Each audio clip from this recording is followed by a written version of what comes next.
Good morning sir. Good morning. मैं जानना चाहती हूँ कि हम सिचुएशन को बिल्कुल ऐसे कैसे देखें कि हमें सिचुएशन से बाहर निकलना है। कि मान लो हमारे पास बार बार कोई प्रॉब्लम आ रही है, हम उसे फेस कर रहे हैं, फिर जो आसपास के हमारे सराउंडिंग्स के लोग हैं वो भी टाउंटिंग कर रहे हैं हम पर, नहीं तुमने पहले भी ऐसे किया था, अब फिर तुम फेल हो जाओगे इसमें, तो वहाँ जा करके हम स्टक हो जाते हैं और फिर हमारा कॉन्फिडेंस लूज हो जाता है। हम एग्जैक्टली कहाँ स्टक हो जाते हैं, जिसको आप जो वर्ड यूज कर रहे हो स्टक हो जाते हैं, मतलब आप कह रहे हो कि हम अपनी थिंकिंग में स्टक हो जाते हैं। थिंकिंग में स्टक हो जाते हैं, राइट? कि हम ओवर थिंकिंग में चले जाते हैं। ओवर थिंकिंग कि हम बैठे बैठे बस सोचते रहते हैं कि ऐसा क्यों हुआ, क्या हुआ, ऐसा नहीं होना चाहिए, कि हमारे में कुछ कमी ऐसा हो गया तो क्या होगा, वैसा हो गया तो क्या होगा, मैं दोबारा भी ट्राई किया नहीं हुआ तो क्या होगा। हम जानते हैं कि पहले भी ऐसा हुआ था, फिर हमने उसे ओवरकम कर लिया, लेकिन बार बार वही चीज आते आते फिर वही ब्रेन का जो कंफर्ट जोन है हम फिर वहीं स्टक होने लगते हैं। और जिस कंफर्ट जोन की आप बात कर रहे हो वो एक्चुअल में ओवर थिंकिंग वाला जोन है। ओवर थिंकिंग वाला जोन है, मतलब बैठे बैठे बस सोचते रहते हैं जैसी हमारी कंडीशनिंग हुई है, कर कुछ नहीं पाते हैं। करते भी हैं तो थोड़ा सा करना शुरू करते हैं, उसके बाद वापस से वो थॉट्स हमारे ऊपर हावी हो जाते हैं। राइट? यही आप कह रहे हैं। राइट सर, प्रॉब्लम जो है इतनी ज़्यादा, क्योंकि एक्चुअली क्या लाइफ में अगर कुछ अच्छा होता है तो शायद हम प्रॉब्लम से इजीली निकल जाते हैं, बट बैक टू बैक जब आपको फेलियर्स ही मिल रहे हैं उस टाइम पे भी आपको फिर दिखना ही बंद हो जाता है कि हाँ, निकलने का भी कोई रास्ता है। प्रॉब्लम सबसे बड़ी पता है क्या है? कि सबको यही लगता है कि हमारी प्रॉब्लम सबसे बड़ी है। अगर यहां पर मैं एक एक करके सबको बोलूं कि आप बताओ कि आपकी लाइफ में क्या क्या प्रॉब्लम्स आई या अभी क्या प्रॉब्लम्स चल रही है, तो आई एम श्योर कोई सोच भी नहीं सकता कि अच्छा ऐसी ऐसी प्रॉब्लम्स भी कोई फेस कर सकता है क्या। तो इन प्रॉब्लम्स के बावजूद भी कुछ लोग आगे बढ़ पाते हैं, कुछ नहीं बढ़ पाते हैं। That is the big question कि एग्जैक्टली हम स्टक कहां पर होते हैं। क्या हम एक्चुअल में लाइफ में प्रॉब्लम्स में फंसते हैं या उन प्रॉब्लम्स को लेकर के जो हमारी थिंकिंग है वहां फंसते हैं? सबसे पहले ये चीज हमको क्लियर होना चाहिए। तो जो हम कह रहे हैं फंस गए हैं, हम एक्चुअल में प्रॉब्लम्स में नहीं फंसे हैं, क्योंकि प्रॉब्लम्स तो सबकी लाइफ में है। हम एक्चुअल में थिंकिंग में फंस जाते हैं। राइट। ये पॉइंट सुनने में छोटा लग रहा होगा, but it is a very big point two understand in life, जो 99% लोगों को नहीं समझ में आता है। हम क्या समझते हैं कि हम प्रॉब्लम्स में फंस गए हैं, क्योंकि the moment you say that, तो जब तक प्रॉब्लम्स रहेगी तब तक आप फंसे रहोगे। और प्रॉब्लम्स कब तक रहेंगी? लाइफ टाइम, जब तक लाइफ रहेगी। Right. But the moment you से कि मैं प्रॉब्लम्स में नहीं फंसा हूं, प्रॉब्लम्स मतलब लाइफ में नहीं फंसा हूं, मैं लाइफ के बारे में जो मेरी थिंकिंग है उधर मैं फंस गया हूं जाकर के। अब मैं उस थिंकिंग को कैसे चेंज करूं? Right. If you say that, तो वो आपके हाथ में पूरा कंट्रोल है। But if you ask me this question कि मेरी लाइफ की जो प्रॉब्लम्स हैं वो कैसे सॉल्व हो, तो उसका कोई जवाब नहीं है, क्योंकि वो कभी नहीं होगा। आज आपकी एक प्रॉब्लम है, वो सॉल्व हो भी जाएगी, कल कोई और प्रॉब्लम आ जाएगी, परसों कोई और आ जाएगी, फिर कोई और आ जाएगी, फिर कोई और आ जाएगी। Right sir. तो कैसे हम अपनी थिंकिंग को चेंज करें? सिंपल। थिंकिंग चेंज हो गई तो सब चेंज हो जाएगा। सब चेंज हो जाएगा, क्योंकि प्रॉब्लम्स को देखने का नजरिया बदल गया तो प्रॉब्लम बदल गई। एक बंदा जिसकी थिंकिंग नहीं फंसी हुई है, उसको आप चारों तरफ से फंसा दो, वो निकल जाएगा। लेकिन जिसकी थिंकिंग फंसी हुई है, उसको आप जा करके दुनिया जहान के सारे रिसोर्सेज दे दो, पूरा का पूरा खजाना भी दे दो, तब भी वो नहीं निकल पाएगा, तब भी रोएगा बैठ करके कि क्या मेरे को चारों तरफ खजाने से कैद कर दिया। अरे भाई, खजाना है, कैद नहीं है। देखा ना ऐसे लोगों को जिनके पास में सब कुछ है लेकिन रोते रहते हैं। तो सब कुछ मिलना इज नॉट अ सॉल्यूशन। जिनकी लाइफ में कोई प्रॉब्लम नहीं है वो भी रो रहे हैं। सो अब आता है कि इसका सॉल्यूशन क्या है, कि we are stuck in our thought process, how to get out of it. तो सबसे पहली चीज ये समझनी है, ज्यादा सोचने से कुछ नहीं होता है, सही सोचने से होता है। अभी सही सोचना क्या है? What is right thinking? Positively, not positively सोचना। इसको भी ध्यान से समझ लेना। पॉजिटिव सोचना क्या सही सोचना होता है? फॉर एग्जाम्पल, आगे आप जा रहे हो, किसी जंगल में हो और आगे दलदल है और आप पॉजिटिव सोच रहे हो, मेरे साथ में कभी कुछ गलत हो ही नहीं सकता, मैंने तावीज पहना हुआ है, ये मुझे बचाएगा। बहुत लोग हैं बहुत पॉजिटिव है लाइफ को लेकर के, बट क्या उनकी सोच सही है?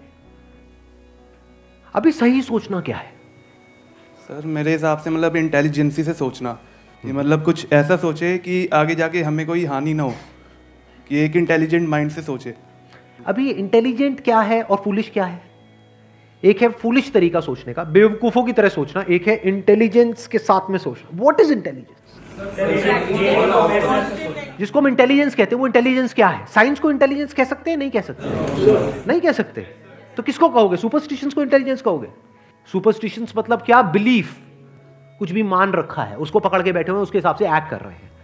उसको इंटेलिजेंस कहोगे या साइंस जिस तरीके से आगे बढ़ रही है उसको इंटेलिजेंस कहोगे? एग्जैक्टली। तो साइंटिफिक वे ऑफ थिंकिंग समझना पड़ेगा, वो क्या है, उसको अपनी लाइफ में लगाना पड़ेगा, तब आप कह सकते हो आपकी जो थिंकिंग है वो सही है। अब ये साइंटिफिक थिंकिंग मतलब क्या? रियलिटी को एज इट इज देख लेना, दैट इज साइंटिफिक थिंकिंग। यही तो है, और क्या है? There are laws of this universe, उसको एज इट इज देख लेना, उसको ऑब्जर्व करना, यही तो है साइंटिफिक थिंकिंग। उन लॉज को बदलना नहीं, क्योंकि साइंस बदल नहीं सकती उन लॉज को। लॉ ऑफ ग्रेविटी को साइंस बदल नहीं सकती है, उस लॉ को समझ करके उसके हिसाब से एक्ट कर सकती है। इसी साइंटिफिक थिंकिंग को अगर हमको अपनी लाइफ में लगाना हो तो इसका मतलब क्या?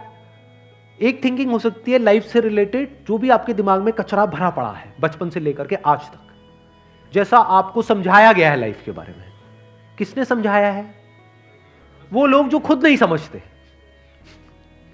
लाइफ के बारे में अपने अपने बिलीफ्स बनाए हुए हैं, अपने अपने स्टैंड पॉइंट से लाइफ को देख रहे हैं। फॉर एग्जाम्पल, कोई हिंदू है तो एक तरीके से लाइफ को देख रहा है, कोई मुस्लिम है तो अलग तरीके से लाइफ को देख रहा है, क्रिश्चियन है तो अलग तरीके से देख रहा है। क्या सही है इन तीनों में से? कि तीनों को सही थिंकिंग कह सकते हैं? ना, क्योंकि आपस में लड़ झगड़ रहे हैं। साइंस में कोई लड़ाई झगड़ा होता है? अगर मैं किसी साइंटिफिक फैक्ट के बारे में बात करूंगा, क्या कोई हिंदू, मुस्लिम, क्रिश्चियन आकर के आपस में लड़ सकते हैं?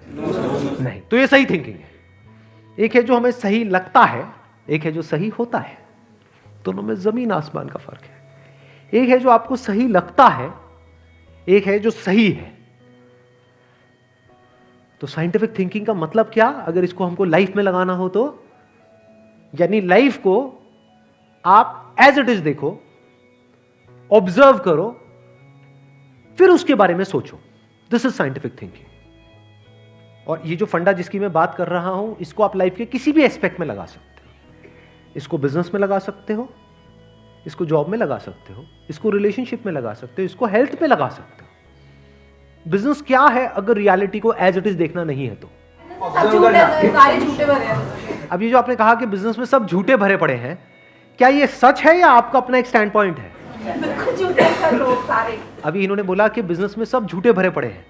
अभी ऐसे ही यहाँ पे मैं अलग अलग लोगों से अलग अलग बातें पूछूंगा ना, तो सब बड़े कॉन्फिडेंस से बोलेंगे, as if they know it for sure. जैसे मैं पूछूंगा, हाँ भाई यहाँ पे किसी मेल का किसी का ब्रेकअप हुआ होगा, तो सारी लड़कियां ऐसी होती हैं, सब धोखेबाज हैं। ऐसे ही कोई लड़की से पूछूंगा, वो आकर के बोल देगी, सर ये तो मर्द जात तो है ही ऐसी, इससे कुछ हो ही नहीं सकता। क्या ये सच है या आपका अपना एक स्टैंड पॉइंट है, अपना आपका एक बिलीफ है? तो ध्यान से समझ लेना, इसका जो सबसे पहला स्टेप है वो है अंदर जो भी कुछ पड़ा हुआ है आपके, जो भी आपने मान रखा है उसको छोड़ दिया। अब आप हल्के फुल्के हो गए, अब एज इट इज देखा लाइफ को, लाइफ को ऑब्जर्व किया as life, not my life. For example, anger, क्या एंगर आपका है? बट आप एंगर का सोल्यूशन कैसे निकालते हो? मुझे गुस्सा आता है, मुझे गुस्सा नहीं करना है। कभी भी आप एंगर का ऐसे सोल्यूशन निकाल ही नहीं सकते। सिर्फ आपको आता है गुस्सा या सबको आता है? सबको आता है। तो क्या एंगर सिर्फ आपकी प्रॉब्लम है या एंगर एक लाइफ की प्रॉब्लम है? Fear, if you can look at fear, not your fear और माई फियर, फियर, डर है ना, वो डर क्या है? Can you look at it? इसको बोलते हैं साइंटिफिकली चीजों को देखना। रिलेशनशिप, नॉट माई रिलेशनशिप और योर रिलेशनशिप, रिलेशनशिप। तो इस तरह से जब हम चीजों को देखते हैं ना, not from a subjective point of view but from an objective point of view, जैसे एक साइंटिस्ट देखता है, जैसे एक साइंटिस्ट ऑब्जर्व करता है, वहां पे ना खुश हुआ जाता है, ना परेशान हुआ जाता है, ना पॉजिटिव हुआ जाता है, ना नेगेटिव हुआ जाता है। This positive and negative is your stand point, is a subjective point of view. In objective reality, उसमें खुश क्या होना है और दुखी क्या होना है, वहां पर सब कुछ क्लियरली नजर आ रहा होता है। वहां पे कभी भी हमारी थॉट प्रोसेस स्टक नहीं होती है, हम फंस ही नहीं सकते। बिलीफ्स में आप गारंटेड फंसोगे। शॉर्ट टर्म में वो अच्छे लग रहे होते हैं क्योंकि वहां पे कंफर्ट मिलता है। जो भी हमने मान रखा है, अगर उसको पकड़ करके हम बैठे रहें और उसमें गोल गोल घूमते रहें तो बड़ा कंफर्ट मिलता है, लेकिन आगे जाकर के वो हमको फंसा देता है, एंटैंगल्ड कर देता है। बट जो रियलिटी है वो धीरे धीरे धीरे धीरे आपको आजाद करती रहती है, जितना आप रियलिटी को समझ जाते हो उस लेवल तक। यानी कि अगर इसको मैं पूरा समअप करूं, जो भी मैंने अब तक कहा है उसको, ये सेशन शुरू कहाँ से हुआ था? फेलियर से हुआ था कि एक के बाद एक हमने लाइफ में बहुत सारे फेलियर्स फेस करे हैं। तो अब अपने फेलियर्स को ऑब्जर्व मत करो, अपने को बीच में से हटा दो, ऑब्जर्व करो ये जो फेलियर्स हैं ये क्या है। तो you will start seeing the nature of those failures, you will start seeing the causes of those failures. For example मेरी लाइफ है, अगर मेरे को उसको ऑब्जर्व करना है, दो तरीके हो सकते हैं। एक ये, अब मैं अपनी लाइफ में थोड़ा सजा रहा हूं जिससे कि आप उसको रिलेट कर सको। मैंने पास में कुछ गलतियां करी, बहुत बड़ी बड़ी गलतियां करी, मेजर लॉसेस हुए, तो एक एंगल तो ये हो सकता है मैं ऐसा कैसे कर सकता हूं। दूसरा ये है कि मैं ऑब्जर्व करूं कि एग्जैक्टली वो गलती क्या थी और उसका कॉज क्या था। तो वो दिख जाता है, अच्छा उस टाइम पे वो ग्रीड बहुत ज्यादा हावी हुई पड़ी थी। अच्छा ग्रीड क्यों हावी हुई पड़ी थी, इतना लालच क्यों आया हुआ था कि हाँ ये करना है, ये करना है, ये करना है, ये क्यों आया हुआ था? और ये बचपन से ऐसी कंडीशनिंग हुई पड़ी थी, बचपन से घर में यही सारी बातें सुनी थी, तो इसलिए I was acting out of that information जो मेरे अंदर फीडेड थी, and that was not correct information. वो सारी इंफॉर्मेशन गलत थी, जिसकी वजह से मैंने जल्दी से एक्ट किया, बिना सोचे समझे, बिना सही थिंकिंग के एक्ट कर दिया, उस वजह से जाकर के फंस गया। तो मुझे उस बंदे ने नहीं फंसाया, मैं खुद फंसा अपने लालच की वजह से। तो अब ये क्लियर हो रहा है हम कैसे देखते हैं। तो वंस वी सी दैट, तो अब मैं उससे पूरी तरह से फ्री हो गया, because I understood something which is very basic in life, जिसकी वजह से पूरी की पूरी लाइफ एक अलग ट्रैक पे निकल गई। क्या समझ आया? कि कभी भी ग्रीड से एक्ट नहीं करना है। अब इसको हम समझते हैं, कैसे समझते हैं? मॉरल साइंस की बुक से। वो सब बकवास है, ये लालच नहीं होना चाहिए, सबके अंदर लालच भरा पड़ा है, बट लालच हमको कैसे फंसाता है, इसको ऑब्जर्व किया अपनी गलतियों के बेस पर, और फिर समझ आया अच्छा ये होता है। लालच से ग्रोथ नहीं होती है। लालच से आप पैसा कमा सकते हो, बट उसको आप ग्रोथ नहीं कह सकते, क्योंकि आप डिग्रेड हो रहे हो, तो आप एक्चुअल में ग्रो नहीं कर रहे हो।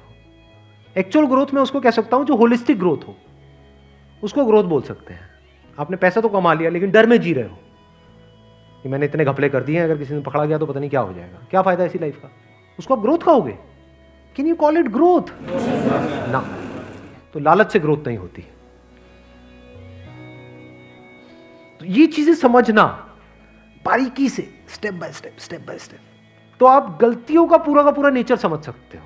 The nature of mistakes, the kinds of mistakes, the types of mistakes, और उनके कॉजेस क्या होते हैं। और जैसे ही हमको ये सब समझ आ जाता है और साफ दिखने लग जाता है, तो वो गलतियां होनी हमसे बंद हो जाती हैं। और जितनी भी गलतियां हो सकती हैं, उन सबके अगर नेचर समझ आ जाते हैं, तो गलतियां होने की पॉसिबिलिटी फ्यूचर में ऑलमोस्ट खत्म हो जाती है।